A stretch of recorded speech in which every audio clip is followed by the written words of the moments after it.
Boa noite, pessoal. Então, tentando aí complementar a aula que eu interrompi por conta da minha conexão ali de estar péssima, vamos seguir aí com a nossa aula a respeito dessa primeira aula sobre máquina de corrente contínua, seção 7.1 do nosso livro Texto Base e seção introdutória, ok? Então vamos lá, nesse nosso material eu comentei já essa parte aqui inicial, falei ali dos tópicos principais do sumário da apresentação e estava aqui, né? Então eu estava começando a falar ali a respeito da versatilidade da máquina. Então a máquina de corrente contínua é considerada uma máquina versátil porque considerando os dois enrolamentos que a gente tem, vamos lembrar ali um pouco, a gente tem um enrolamento ali de armadura, né? Vamos pensar armadura, e a gente vai ter um enrolamento de campo, certo? O enrolamento de campo, ele pode estar então conectado em série com o enrolamento de armadura, aqui em série ele vai ter um comportamento. O enrolamento de campo, ele pode estar conectado em paralelo com a armadura, ele vai ter um outro comportamento. O enrolamento de campo, ele pode ter a combinação de série e paralela, e a gente chama de excitação composta, né? E aí ele tem um outro comportamento. E um terceiro equipamento é ter uma terceira combinação, seria de ter uma fonte independente, ou seja, ter uma fonte aqui própria, uma fonte, ali, a máquina de corrente contínua, né? A gente vai ter uma fonte própria aqui para enrolamento de armadura e ter outra fonte própria para o enrolamento de campo, ok? Então essa é o quarto tipo ali de excitação de campo, que eu falei então que são temos quatro tipos principais, tá? Isso aí diz respeito à versatilidade. Quando a gente tem combinações, excitações diferentes do enrolamento de campo, a gente cai nesse segundo ponto. Ampla variedade de características. Então a gente vai ter a curva ali de tensão e corrente diferente, a gente vai ter a curva de velocidade conjugado diferente. O que é tensão e corrente? É a minha situação que eu falo ali, típica de gerador, né? Então a gente aumenta a corrente de carga e a gente quer saber como que se comporta a tensão do nosso gerador. Então se a tensão vai cair demais, se a tensão consegue se manter constante, se a tensão se eleva um pouquinho, então a gente tem alguns tipos de comportamento ali conforme a excitação. E velocidade conjugado é a nossa curva típica de regulação de velocidade. Então a gente tem o conjugado do nosso motor e a gente tem aqui embaixo a velocidade. Então a questão é, se em baixa rotação a gente tem um conjugado alto que vai diminuindo com o tempo, ou então a gente começa com um conjugado baixo que vai aumentando conforme a velocidade, ou então a gente tem um conjugado ali, um determinado intermediário que vai caindo com a velocidade. Então a gente tem os comportamentos ali, tá? Uma característica da máquina de corrente contínua é essa facilidade de controle de velocidade ou conjugado. Então, devido a isso, a máquina era, até um tempo atrás, era muito utilizada devido a essa facilidade de controle. Mais recentemente ali, a gente começou a utilizar máquinas de corrente alternada em substituição às máquinas de corrente contínua. Qual o motivo? Eletrônica de potência. Então essas tecnologias, o livro chamou ali de tecnologia de estado sólido para sistemas de acionamento, vem substituindo as máquinas de corrente contínua. Então, como a gente tem os drivers ali, inversor de frequência combinado ali com outras funções para acionar as máquinas de corrente contínua, a gente tem máquinas de corrente alternada versáteis. Tendo isso, a gente deixou um pouco de utilizar as máquinas de corrente contínua, ok? E aí, só reforçando, então a máquina de corrente contínua ela tem um sistema de acionamento muito simples, né? Então por isso que ela era muito utilizada. Partes principais da máquina, vamos lá. Então a gente tem, vamos falar ali das estruturas que a gente mais usou ali das outras máquinas, né? Então as duas partes principais enrolamento de campo, tá? Então, se a gente olhar aqui, então aqui vai ser um polo magnético aqui, junto com esse outro polo magnético aqui. Esse polo magnético ele vai fazer o que? Vai criar então um campo magnético ali num determinado sentido. Então vai criar campos magnéticos aqui, por exemplo, da esquerda para a direita, que vai ser o fluxo principal da máquina, tá?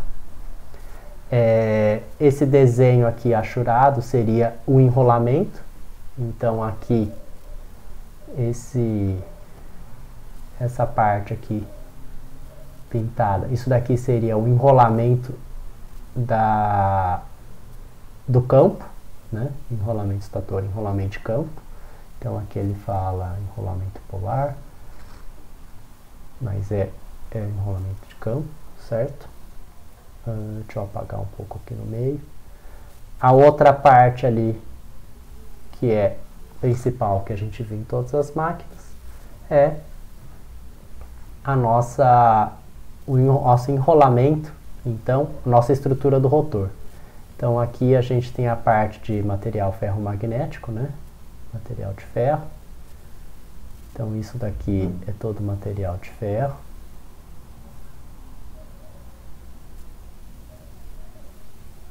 Certo? Então aqui está tudo preenchido com material de ferro. O que acontece? A gente vai ter então aqui os condutores, as bobinas. Então nesses pontos aqui onde tem essas ranhuras, a gente tem os condutores que vai gerar o campo magnético. Então vamos supondo que num determinado momento, por exemplo, a gente vai ter energia, a gente vai ter corrente circulando aqui. Vamos pensar, a gente vai ter corrente circulando aqui nesse ponto aqui, nessas bobinas daqui. Então vamos pensar da corrente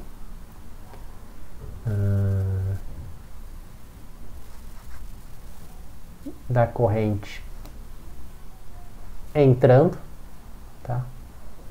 Então vamos pensar da corrente entrando nesse ponto e diametralmente oposta a corrente saindo. Então se a corrente está saindo por aqui, a corrente está entrando nesse ponto de cima, a gente tem um fluxo ali magnético principal. Então a gente vai ter um fluxo magnético aqui da armadura, né? Ou uma força magnetomotriz. Uma força magnetomotriz da armadura. Então esses são os dois componentes principais, que é o que a gente sempre tinha nas outras máquinas. Enrolamento de campo e enrolamento de armadura. O material aqui complementa algumas coisas, então a gente pode falar que, por exemplo, então a gente vai ter o pedestal ali, que vai se fixar a máquina, a gente tem a carcaça, a estrutura externa, a gente tem, cadê? Ele chama ali de eixo do rotor, o eixo do rotor está no meio.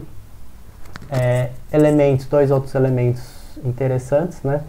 É o comutador e as escovas, né? Então a gente tem o comutador, que é essa parte aqui, que está segmentado, né? Então, isso que é um anel segmentado, que a gente viu lá no capítulo 4. Então, esse é o comutador, tá?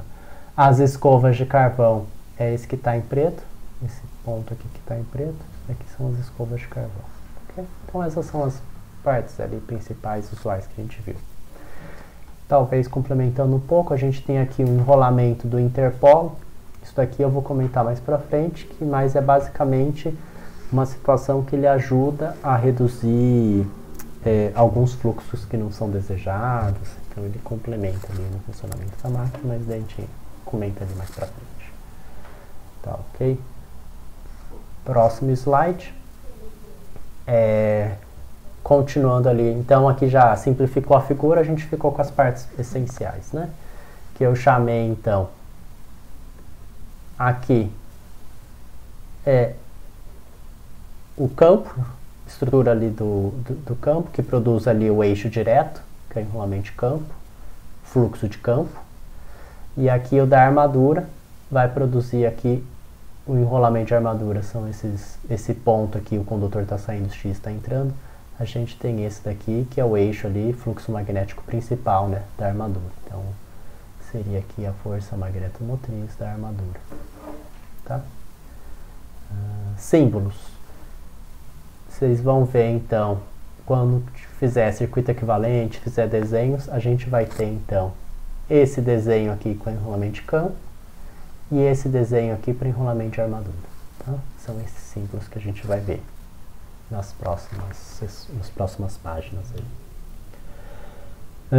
Continuando falando dos componentes, então tem os dois componentes principais, que produz o enrolamento, que produz o campo magnético, né, o campo. Então vai ser estator de polos salientes, vai ser excitado por enrolamento de campo. Distribuição de fluxo criado pelo campo no entreferro é simétrica em relação à linha central. Então esse negócio em relação à linha central é mais ou menos aqui. A gente tem essa linha central aqui, né? Então a gente tem uma simetria ali do lado de cima e do lado de baixo, tá? Isso que é a simetria aqui que ele fala. Simetria simétrica em relação à linha central. Polos salientes, voltando um pouco, é que tem diferença. Então aqui a gente tem um entreferro grande, né? E aqui a gente tem um entreferro aqui muito pequeno, né? Então esses são polos salientes. Polos lisos é se a gente tivesse uma estrutura de ferro ali contínua ao redor da máquina inteira, coisa que a gente não tem. E aí o eixo de campo, então, a gente chama de eixo direto. Com respeito à armadura, enrolamento de armadura, então, ele vai se localizar no rotor, né? Então, a gente tem um rotor aqui, essa estrutura aqui central é o rotor, a gente tem, então, a bobina, o enrolamento que está encaixado aqui no rotor, é o que produz o fluxo, força magnetomotriz do rotor. Ok. A tensão gerada é em corrente alternada, então no capítulo 4 tem uma discussão. Então quando se cria a tensão através da lei de Faraday, vai ser uma derivada da variação de fluxo. Se o fluxo for constante, derivada de uma constante é zero. A gente tem tensão de saída nula, né? Então a gente tem que ter obrigatoriamente um fluxo variável. Então o fluxo vai ter ali, se aproxima por uma forma senoidal, então a gente tem tensão alternada sendo produzida no enrolamento de armadura. O que acontece? Nos terminais de saída da máquina, a tensão é contínua. Quem que faz essa retificação é a retificação mecânica, né? É o que a gente falou lá atrás, que tem então uma associação do comutador com as escovas de carvão, certo? Então com a combinação de comutador e escova de carvão, a gente tem um retificador mecânico. Então a tensão, então é mais ou menos assim, ó. As escovas de carvão, deixa eu apagar um pouco aqui,